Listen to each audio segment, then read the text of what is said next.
दुसरा पर्यायच नाही ना. आपल्या स्वतः पक्षात जर माणसंच राहिले नाहीये तर कोणाशी पर्याय केल्याशिवाय त्यांना दुसरा कोणता पर्याय आहे? असंही त्यांचं पक्षाचं अस्तित्व संपुष्टात चाललेलं आहे. त्यांनी ते काळच वळीच ओळखलेलं दिसतं मला वाटतं. त्यामुळे ठीक आहे, आता जे आपण इतक्या वर्ष राजकारणात पेरलं ते आता आपल्याला त्याचं आता मला वाटतं त्याचंच प्रायश्चित आता तुम्हाला करण्याची वेळ आलेली आहे. आम्हाला समाधान आहे, निदान तुम्हाला आता हे लक्षात आलेलं आहे.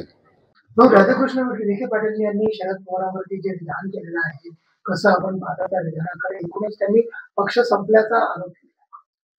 असं आहे की राधाकृष्ण विखे पाटील यांनी जे माननीय शरद पवार साहेबांवर म्हणजे विधान केलेलं आहे, जे वक्तव्य केलं आहे, मला एक सांगा, राधाकृष्ण विखे पाटील यांची पात्रता तरी आहे का?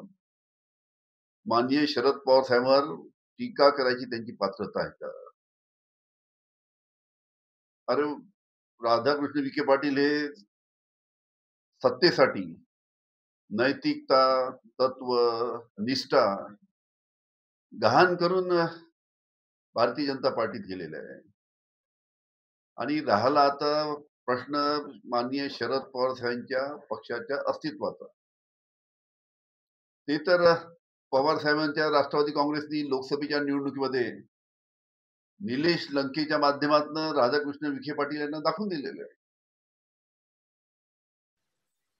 त्याच्यामुळे राधाकृष्ण विखे पाटलांनी आपली उंची ओळखायला पाहिजे, आपली पात्रता ओळखायला पाहिजे आणि मग टीका करायला पाहिजे.